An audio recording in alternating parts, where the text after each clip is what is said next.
Feliz sábado, irmãos. Todos felizes? Amém? Estão reclamando no frio não, né? Da chuva também não, né?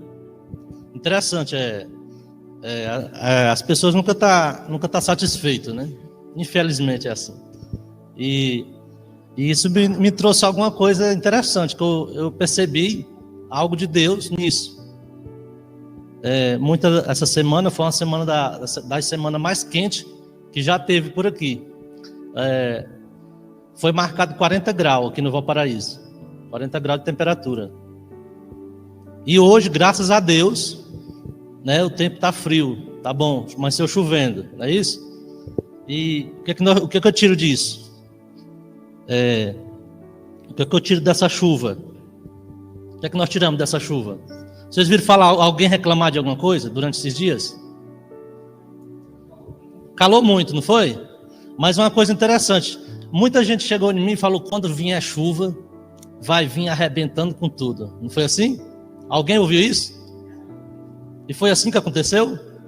Suave, chuva suave, leve, tranquila. Está vendo como o pensamento do ser humano não é o pensamento de Deus? Nós vemos na lição da escola sabatina a respeito da volta de Jesus. Eu pensando nisso e pensei assim, Deus sempre trabalha de uma forma diferente do que nós pensamos e nos preparamos. Então nós temos que estar atento a tudo, mas possamos pensar nisso, porque Deus sempre trabalha de uma forma contrária da nossa. Eu vendo a irmã Luzimar aqui pregando o meu sermão, cadê ela? Sobre reforma, não foi? Reforma da casa, reforma da vida. E a pergunta para nós é: como que está a nossa casa? Ela está feita ela foi construída com madeira boa ou madeira ruim? A casa espiritual, né? É uma pergunta para nós. Mas vamos abrir nossas Bíblias lá no livro de João, as cartas de João. Hoje eu quero falar de reforma também, mas outro tipo de reforma. É a principal reforma da nossa vida. João, 3 João, capítulo 2. Não tem versículo. Todos acharem? Fala amém. Mas antes eu quero agradecer a todos vocês por estar aqui na presença do nosso Deus. Também nossos irmãos que estão nos acompanhando aí pelos meios de comunicações. E antes de lermos, vamos falar com o nosso Deus. Senhor nosso Deus, nós queremos nesse momento te agradecer, Senhor, por mais um dia de vida que o Senhor tem dado a cada um de nós, pela chuva, pelo clima, pela tua presença no nosso meio, e que, ó Deus, nessa manhã de sábado, que nós não venhamos sair daqui da forma que entramos, mas que o Espírito Santo do Senhor faça presente em nossas vidas e possa, ó Deus, falar conosco através da tua palavra. Esse é o nosso desejo em nome de Jesus Cristo. No capítulo 2, todos acharam? Diz aí, ó: amados, desejo que te vá bem em todas as coisas e que tenha saúde, assim como bem vai a tua alma. Nós vemos aí que Deus se preocupa também com a nossa saúde. É isso? E nós se preocupamos também? Com certeza se preocupamos. Existe um livro lá na casa publicadora, não lembro o nome do escritor, que o nome do livro é Comer para Não Morrer. Eu lendo ele, achei um versículo muito interessante, que o ator vem falando em relação à nossa saúde. E está escrito assim: comer é um ato de prazer para muitas pessoas. Existe coisa melhor do que comer? Dormir com a barriga cheia, né? Que dormir com a barriga vazia. Então vamos lá. Comer é um ato de prazer para muitas pessoas. principalmente para aqueles com um acesso seguro à alimentação, que não precisa se preocupar em saber quando será a sua próxima refeição. Então, até isso é interessante, né? Então, comer com prazer é bom, mas principalmente quando você sabe que você vai ter também meio-dia para almoçar. Não é verdade? Aqui continuando diz: mas será que esse prazer que a comida nos oferece vale a pena quando coloca em risco a nossa saúde? Interessante, né? Comer é bom, mas será que o que eu estou comendo vai fazer bem a nossa saúde ou a minha saúde? Isso nós temos que pensar também.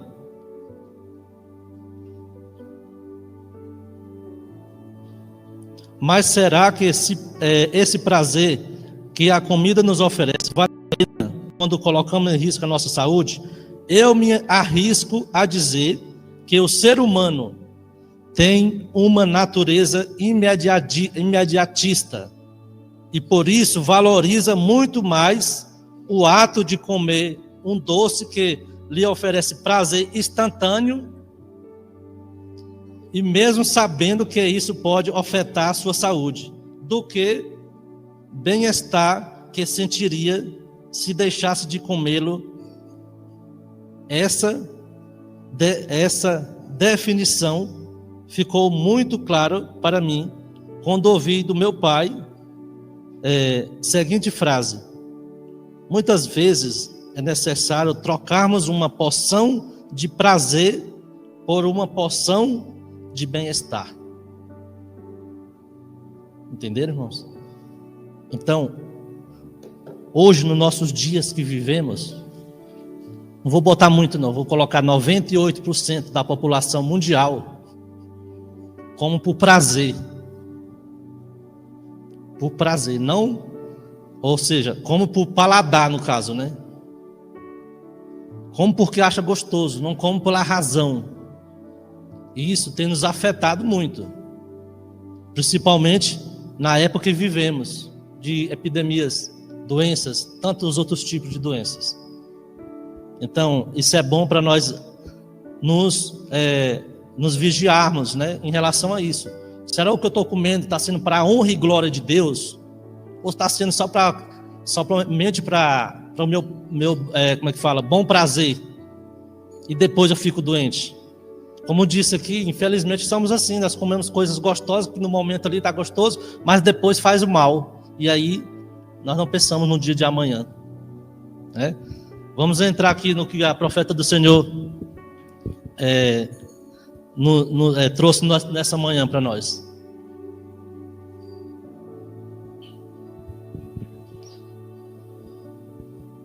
Acho que vou ter que ficar aqui mesmo. A pergunta lá, ó. Por que da reforma de saúde? O empréstimo da vida nos é concedido apenas uma vez. Olha só. Vocês entenderam? O que vocês entenderam aí? Um empréstimo da vida. É uma emprestada, a nossa vida é emprestada, tá vendo? E a indagação de cada um devia ser: como poderei investir os meus talentos com o melhor proveito? Como poderei fazer o máximo para a glória de Deus e o benefício do meu semelhante? Pois a vida, ela só tem valor se ela for usada para a conquista de objetivos. Se não tiver objetivo na vida, para que serve? Nossos primeiros deveres para com Deus e nosso semelhante é o do desenvolvimento próprio. Cada faculdade com que o Criador nos dotou deve ser cultivado ao máximo grau da perfeição. Para quê? A fim de que podemos fazer a maior porção de bem que fomos capazes. Logo é bem empregado o tempo que se usa no estabelecer e preservar a saúde física e mental. Não podemos permitir que define ou invalide qualquer função do corpo ou da mente. É indubitável que, ao fazermos isto, sofreremos consequências. Olha só. Você que decide se você quer ter uma boa saúde amanhã ou não. É você que decide se você vai estar preparado o seu corpo para as epidemias que virão ainda, doenças que tem o máximo possível aí. É você que decide.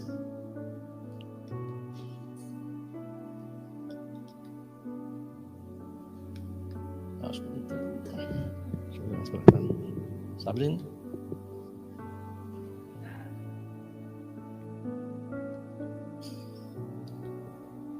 Era eu que estava errado.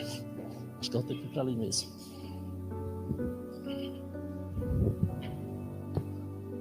Olha só o que aconteceu com a nossa amiga Eva. Eva foi intemperante em seus desejos quando estendeu a mão para apanhar o fruto da árvore proibida.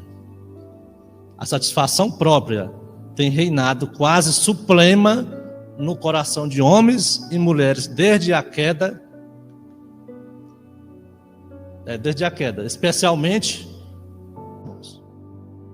Opa, na hora, estamos aqui.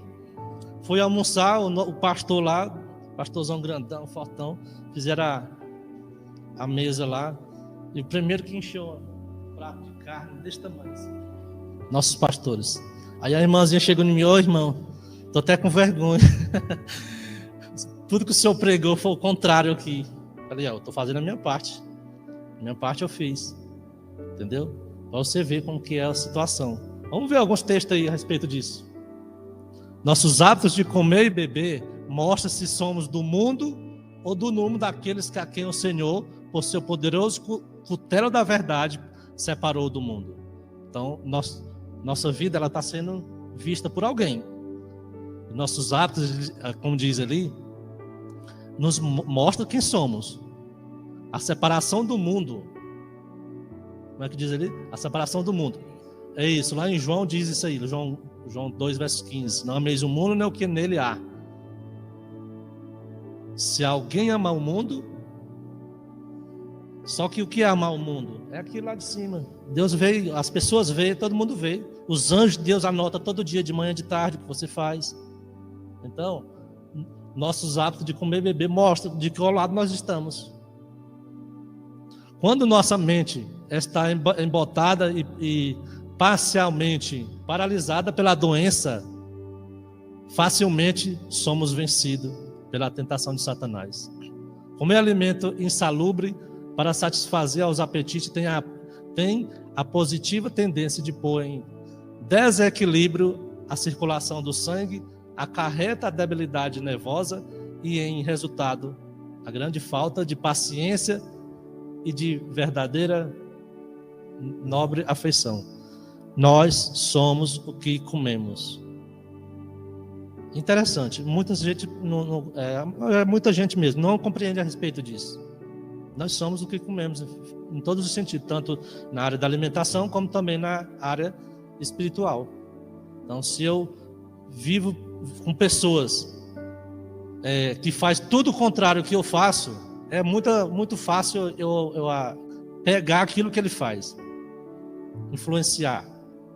Então, realmente nós somos o que comemos. Se quando eu como, a comida se transforma em sangue, em célula, então se eu como um alimento saudável, ele já entra direto como célula viva. Quando eu como um alimento podre, também entra como célula, só que morta. Isso. E esse é o destino desse mundo, virar zumbi. Infelizmente. Os mortos-vivos não compreendem nada das coisas de Deus.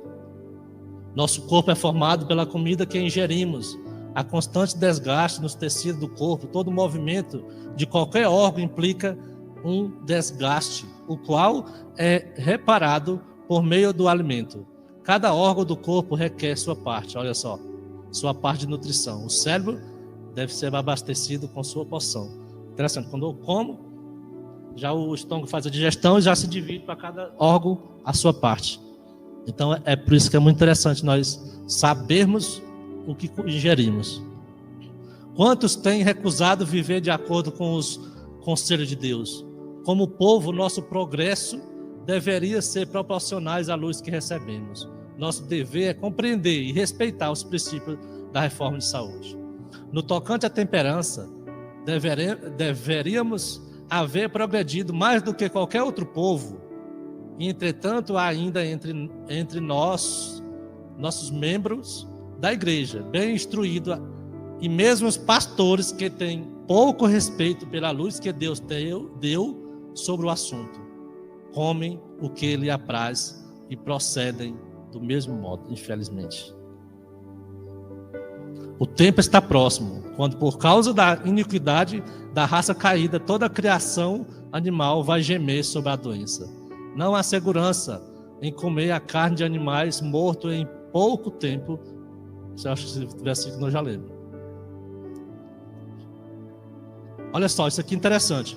Quando se deixa o uso da carne, há muitas vezes uma sensação de fraqueza, uma falta de vigor. Muitos alegam isso como prova de que a carne é essencial. Irmão, isso aqui é muito sério. Muitos falam, não vou largar de comer isso porque eu fico fraco. Lá no livro de Pedro, nós lemos 4, verso 7, não embriagueis. Como é que fala lá? 4, verso 7. Isso. Irmão, quando nós somos viciados em droga, a pessoa é viciada em droga ou cigarro, quando ela abandona, ela dá essa abstinência. A carne é uma droga. Ela tem abstinência. Você fica fraco por causa da nicotina que tem nela, dos venenos que tem nela. Seu corpo está acostumado. Então isso é normal, essa fraqueza aí, essa sensação de fraqueza. Está vendo aí que é sensação de fraqueza? Mas é devido ao ser o alimento desta espécie estimulante a deixar o sangue febril e os nervos irritados, que assim ele sente a falta. Isso não tem diferença de uma pessoa quando abandona a maconha ou outra droga. Não dê de nenhum de nossos pastores um mau exemplo no comer carnes. Viva eles e sua família, segundo a luz da reforma de saúde. Não animalizem nossos pastores, sua natureza e a de seus filhos. Os filhos cujo desejo não for resfriado são tentados não somente a condescender com hábitos comuns em temperança, mas a dar rédea solta às suas paixões inferiores. Os desejos do animal está passando para o ser humano, em todos os sentidos. Pode olhar para o povo, para o ser humano hoje. A raiva que é, a ignorância, a como é que fala? Quase todos, possessão. Por causa de que será isso? Por causa disso aí, irmãos. Esse foi o plano de Satanás mesmo. Olha só, os que usam carne menosprezam todas as advertências que Deus tem dado relativamente a esta questão. Aí adoece e vai pedir a Deus: Senhor, me cura, Senhor. Aí quando Deus não cura, se Deus é ruim, se Deus é mau, não tem a mínima desculpa quanto ao comer a carne de animais mortos. A maldição de Deus repousa sobre a criação animal. Muitas vezes, ao ser comida, a carne deteriora-se no estômago e cria doenças. Está vendo aí, ó? Cânceres, tumores, doenças de pulmão são em grande escala produzidos por comer carnes. Quando foi que foi escrito isso aí? Quase 100 anos atrás. Isso está se cumprindo, a profecia, nos nossos dias. E muitos falam assim: não vou ser vegetariano não, que a castanha é muito caro. Mas nós podemos comer 2 castanhas por dia. Um litro de castanha de R$50, dá para comer um mês. Você vai hoje no mercado, compra 1 quilo de carne por 40, come só uma vez, e não reclama. Entendeu? Então, tem que ter muita vontade, desejo de fazer a vontade de Deus. Porque só assim você se livra, você economiza na saúde e no bolso. Porque quando você faz com amor, tudo dá certo. Olha só isso aí, irmãos, ó. Os que ocupam cargo de instrutor e dirigente em nossas causas devem estar firmados no terreno da Bíblia com relação à reforma de saúde e dar testemunho decidido aos que creem que estamos vivendo nos últimos dias da história desse mundo. Cumpre traçar uma linha divisória entre os que servem a Deus e os que servem a si próprio. Vou levar 2 aqui. Olha só ali. Quero mostrar outra coisa aqui para vocês. Olha só esse texto aí lá de Deuteronômio 15, 14. Muito tem esperado que Deus o guarde de enfermidade meramente porque ele suplica. Mas Deus não deferiu suas orações porque sua fé não foi confirmada pelas obras. Deus não operará milagre para livrar de enfermidade aqueles que não cuidam de si mesmo, mas estão de contínua violação às leis da saúde e não fazem esforço para evitar as enfermidades. Quando fazemos tudo o que podemos para ter saúde, então podemos esperar que Deus, abençoado esse resultado, se siga e podemos pedir com fé a Deus que abençoe nossos esforços pela perseverança de nossa saúde. Está vendo aí? Isso. Então, quando nós fizermos tudo o que Deus tem nos mandado, se pode clamar que Deus opera. Amém? Que Deus possa nos abençoar e dar força para nós. Primeiro passo para você mudar os seus hábitos de vida. Eu vou falar só de alimentação, vou falar em todos os sentidos. Apesar de que nós somos o que comemos, então a reforma precisa ser começar pela boca. Nas pequenas coisas. Ninguém faz de um dia para o outro. É igual a santificação. Santificação ninguém santifica de um dia para o outro, mas tem que começar. Primeira coisa é orar a Deus. Senhor, eu não tenho força. Senhor, eu amo comer carne. Senhor, eu amo comer açúcar branca. Eu falei só de carne, viu? Depois vai vir a parte dessas outras partes. Entendeu? Eu preciso largar isso, mas não consigo, Senhor. Então tem que se desabafar com Deus e pedir força para Ele. Só assim Ele pode operar. Porque Ele diz, quando nós pedimos com fé, Ele faz aquilo que pedimos. Como pedimos com fé. E quando fazemos tudo que podemos das nossas forças. Amém? Que Deus nos abençoe. E vamos encerrar com o hino 212.